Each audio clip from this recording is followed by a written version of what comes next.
Hi,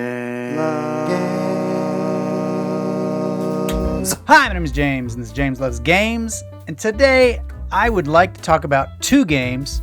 First of which, I'd like to talk about Final Fantasy XVI, and I gotta say, it looks to be one of these games that's going to change the landscape of gaming, and it's going to define this generation of gaming in pretty much every single way. I'm so hyped for it, and just to get it out of the way, I don't want anyone to go into this video thinking that I am not extremely excited for Final Fantasy XVI, because my hype has reached almost beyond maximum threshold, okay? Like, in terms of the world that they've created, the story and the characters. I did a little reading on their website, and they've got a lot of detailed information, bios on the characters and the different kingdoms that interact with each other throughout the story. And it's all looking like it's going to be a very grand Final Fantasy style epic tale that's going to be told. And I cannot wait to crack it open and just find out how all of these people are going to interact with each other and what's going to happen throughout the story.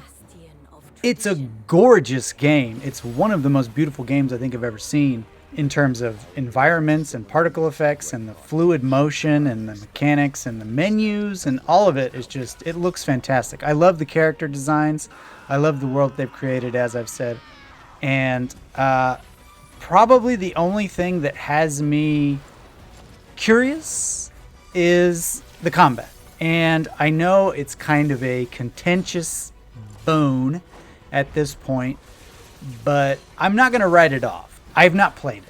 I have only seen videos, and so I can't speak to how it feels and how fun it's going to be. And I know a lot of people are kind of poo-pooing the game just because they've gone pure action.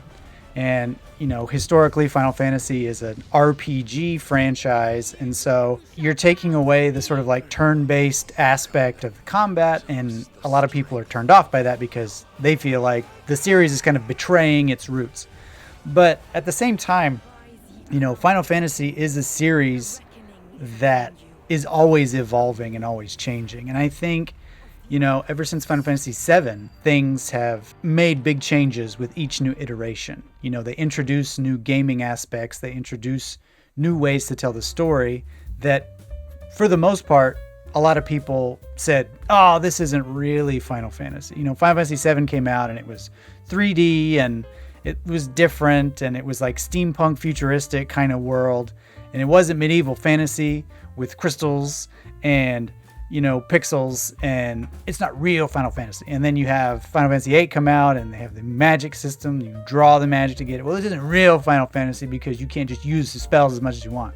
And then 10 comes out and there's no open world. It's too linear. It's not real Final Fantasy. 12 comes out. Same thing. Oh, it's just auto battling. You use these gambits and cards or whatever to fight for you. It's not real Final Fantasy. And on and on and on and on and on. Including 16. You know, we've come to this point and people are saying, well, it's not really Final Fantasy because it doesn't have XYZ.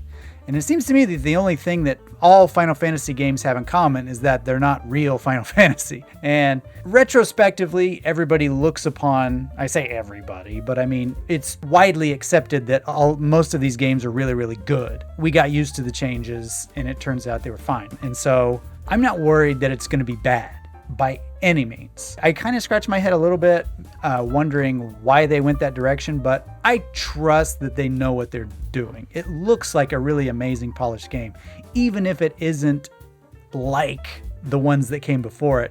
It's going to be a really good game, even if it's not going to be a Final Fantasy game, even though it is. So, having gotten that huge elephant in the room out of the way, I'm still very, very excited for it, and I think it's going to be, like I said, one of the games of the generation. It's going to define this era of gaming, I really feel, much the way Final Fantasy VII did for the PS1, and maybe Final Fantasy XII and X did for the PS2. In spite of all this praise I'm heaping upon Final Fantasy XVI, I'm trying to mollify all the Final Fantasy fans because, you know, I'm one of you. I'm super excited for this game. But if my hype for Final Fantasy XVI is at a 98 out of 100, then my hype for Sea of Stars is at a 99 out of 100. Okay? We're talking a thin margin, but my goodness, Sea of Stars is looking to be one of the best turn-based RPGs of the last 30 years. Honestly, it looks to be, to me, possibly the best turn-based RPG ever. Now, I played the demo on the Switch at this point probably about 2 weeks ago, and I've been kind of just wrestling with what I want to say about the game that whole time, and I have really nothing but good things to say about it.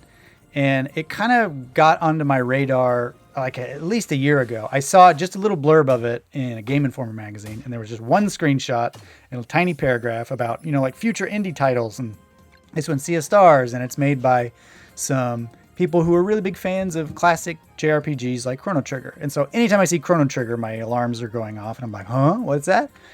Chrono Trigger, one of the best games ever made, ever. And so anything that even tries to emulate the lightning in a bottle that Chrono Trigger had, I'm going to take an interest in. And so I saw a couple weeks ago a demo had been live for several weeks up on the Nintendo Switch eShop. And so as soon as I got home from work, I immediately went and downloaded it and played it. And it lasted about an hour. And I wished so much that it hadn't ended. The game really captures the essence of what made the Super Nintendo era of JRPGs so good and so memorable.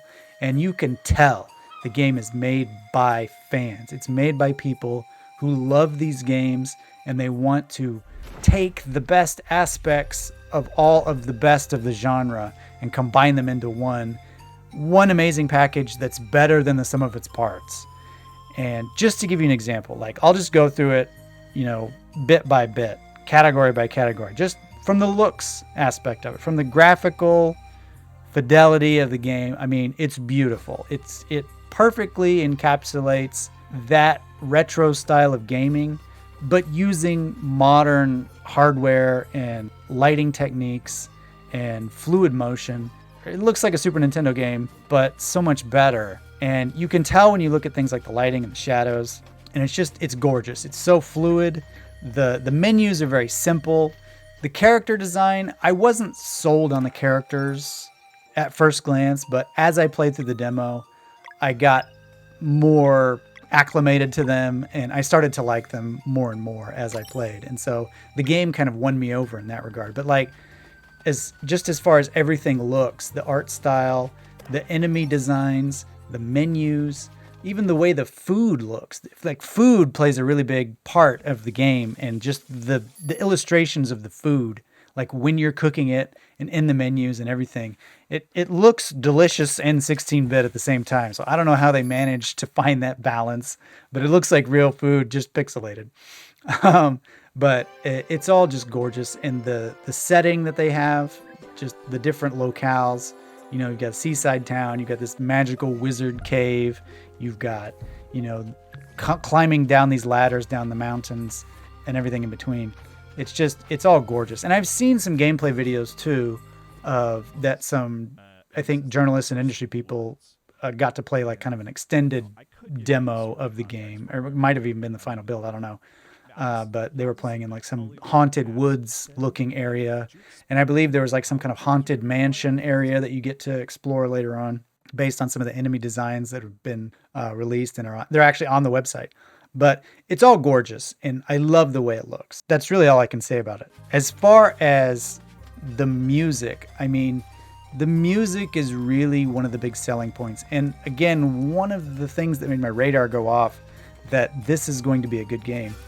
Because, when I said anything that tries to emulate Chrono Trigger is going to be good, at least a little bit, because it's trying to imitate greatness. But when you're able to actually get Yasunori Mitsuda, the composer for 95% of the tracks from Chrono Trigger, to do the music for your game.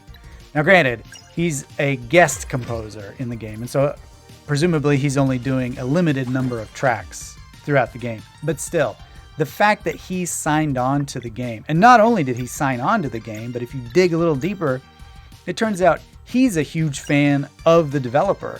And their previous game, The Messenger, it was told by the developers in an interview that when they were emailing back and forth trying to get him to do the game, he said he was honored to hear from them because he was such a huge fan of the Messenger. And whenever he talked with them about what they're planning on doing and seeing sort of the type of game they're thinking of making, like kind of going back to the 16-bit era and reliving the glory days of like Chrono Trigger, he was more than happy to jump on board with it. And so it's really cool that not only were they able to get a legend like Mitsuda-san, but he was excited and honored to work with them because he was a fan of their work. And so it's an amazing kind of miracle of game development that kind of transpired to put these two groups together. Don't get me wrong, the music from their regular composer is already great. Like when you're playing through the battle music and the overworld themes and the town music and everything else in between,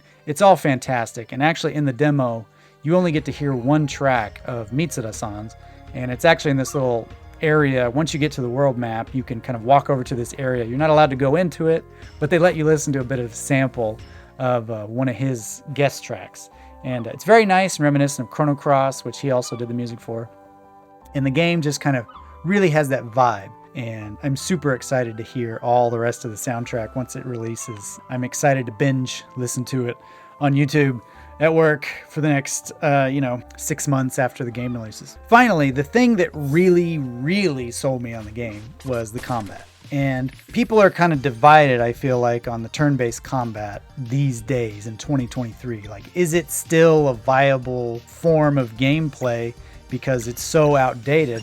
They've managed to find a way to make it relevant in 2023. And relevant in a way that it keeps the core of historically what turn-based combat has been, but it also creates a new thing that makes it fun even today, in spite of all the other options that are available in the gaming world. And so to best sort of describe what it is, I mean, you've got the basic turn-based combat, which first of all, there's no random battles. And I'm so glad that most RPG developers are moving beyond the random battles. I don't think anybody ever liked random battles. They're not fun. It's stressful. You don't know when it's coming. You're just walking through the woods and then and it sends my blood pressure up. And so I like to be able to see the enemies on the screen and I can choose whether to engage with them. Sometimes they're in the way and I don't have a choice, but at least I see it coming and I can prepare myself. If I see an enemy like, oh, he's rather large, I probably want to, make sure I have all my ducks in a row before I jump into this fight. And so I like having that available. But the combat itself, once you get into it, it's very reminiscent. It's sort of like if you combined Chrono Trigger and Super Mario RPG, which I think the developers really cited these two games as their chief points of inspiration as far as combat is concerned, because it takes the sort of character movement during battle that was present in Chrono Trigger. It's kind of got this fluidity where enemies can move around and your player characters can be moved around in different ways, like knocked around. You can be picked up and thrown on the other side of the arena, so to speak, just like Chrono Trigger. You can do these sort of like multi-enemy tech attacks or magic attacks that affect different groups of enemies depending on how they're placed in the arena. But also there's combo moves where multiple characters, two or three characters, can all combine their powers to do special combo moves that are very reminiscent of Chrono Trigger, and I love that. I love that a lot. But the thing that I like the most, and I think that honestly I don't know why I don't see this more in turn-based RPGs because it's such a brilliant mechanic that keeps you engaged, is that if you time the button pushes whenever your character actually attacks, then you get to do an additional attack with bonus damage. And the same also works for defending. Right before you get hit by an enemy, you hit the A button and you can put up your shield and reduce your damage by a great amount. And it keeps things very lively. So instead of just pushing a button and seeing how things play out, and then pushing a button and seeing how things play out, you have to be constantly engaged and paying attention to what you're doing. And I found myself, I've gotten used to playing games like Persona 5 and Dragon Quest XI, where I can lose my focus for a little bit. I kind of run on autopilot and I just kind of subconsciously push the buttons I know I'm supposed to push without really paying 100% attention. I'll be like scrolling Twitter while I'm playing Persona 5 or whatever, but you have to give this your whole attention, because when that enemy attack comes, you've got to hit it. You've got to time it right to defend yourself. And the same goes with the attacks. And it's such a better system than just letting it play out on its own. And it adds so much more to it. But on top of that, they added so many new things, like, some enemies, when you hit them, they drop these little shining balls or particles or whatever. And you can choose to like soak up these to do extra damage on one of your attacks, up to like 2 or 3 times for one attack. And so if there's a whole bunch of these things on the board, you can, suck all of them up and do like this ultra high damage attack. And there's just so much flexibility in the combat that it just really keeps you engaged. Moreover, the item management in this game is particularly good. And this is coming from somebody who's a notorious item hoarder in RPGs. I will take all items to the last boss fight, and even at the last boss fight, I will cling to them until my last dying breath, because wow, I got all these like X potions or whatever. I could probably use these, but I might need them later for another fight. I'm always really bad about that. And this game, they've found a brilliant way to get around this problem, because you can only carry 10 items. And I know that sounds crazy, but you can only carry 10. And as far as I've seen, at least in the demo, I don't know if they're going to add more later, most of them, you have to make them yourself. And so when you go to a campfire, this sort of becomes your kind of quasi resting area, save point time. There's typically a save point, a little book next to the campfires, but you'll find save points kind of on their own. But when you come to a campfire, you can rest, you can listen to the storyteller tell some stories, and she'll give you some kind of clues as to other quests and things in the world that you might keep an eye out for later on, but in a really elegant, sort of poetic storytelling fashion to make it interesting. But at the campfire, Garl is the character that he's sort of like the non-magic user. He cooks things at the fire for you, and as you find ingredients throughout the world, you can unlock recipes, and Garl's able to cook things for you, and you can use them during battle or out of battle to heal your party or give yourself some extra magic points. And so they've really brilliantly done this and distilled everything down to its purest form, in that, like I said, you can only carry 10 items, which seems like a horribly minuscule amount, but when you've only got 10, you can really keep track of everything you have. And one of the things I will say, I love Persona 5 Royal, but like I got to the point where I got so many items, whenever I would actually try to use one in a battle, I'd be scrolling through the item menu for a good minute, trying to find the exact one that I needed because I had so many. And so having 10 really simplifies things greatly, but you actually have to use them. And so whenever you're fighting, your HP is really forfeit. Like if you take a full-on attack from somebody without blocking it, you're going to have to be healing yourselves pretty frequently, whether that's through some kind of healing magic or through the items. But there's an economy here, and the items have to kind of go into the inventory and out of the inventory with some regularity. And I really like that the items are playing more of a significant role in the gameplay than just collecting dust, in my character's backpack or whatever. And so the item management is simple but elegant and very, very functional, and I like it a lot. To sum up, I don't think I can say anything better than I have so far about Sea of Stars. Every aspect of it I'm super excited for. And this is somebody, I come from, to me, the golden era of gaming was the Super Nintendo era. As I've said, Chrono Trigger, Super Mario RPG, those like mid-90s days where it just seemed like there were hits coming out, every month. And those are the games that have remained in the collective consciousness of gaming, and they're in the top 100 lists all the time. And so the fact that this really captures, it doesn't just capture their essence, but I think it does everything better. With the new technology, it doesn't go overboard. It manages to create that appearance of a retro game, but with some modern aspects to it that make it beautiful even in 2023 in every regard. Also, it's really cool that I can play it with this controller on my Switch. I'm super excited to play this game with my Super Nintendo controller. I couldn't be more excited, honestly. August 29th can't come soon enough. Honestly, if I could, I would trade release dates with Sea of Stars and Final Fantasy 16 because I would rather play Sea of Stars right now. And again, this is me having played about 2 hours of Sea of Stars and having played about 0 seconds of Final Fantasy XVI. So it could be that Final Fantasy XVI has such amazing, addictive gameplay that I won't want to put it down. But all I know is that I've played Sea of Stars and I almost wept when the demo ended because I did not want to stop playing. I had to have more and more. That's why I played through it twice. Even though it was the same exact thing 2 times in a row. It's just that good.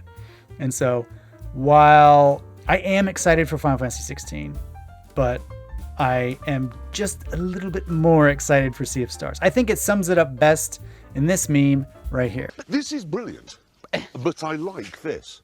Thank you so much for watching. I hope you enjoyed watching me just rant and babble on about these 2 amazing games. I'm super excited for both of them, obviously, and I hope you are too. Let me know in the comments what you think about Final Fantasy 16 and Sea of Stars, whether you're hyped for one over the other and vice versa. What do you think about the switch to pure action combat in Final Fantasy 16? How do you think this is going to change the landscape of future Final Fantasies? Again, let me know in the comments. Thanks again for watching. I'll see you next time right here on...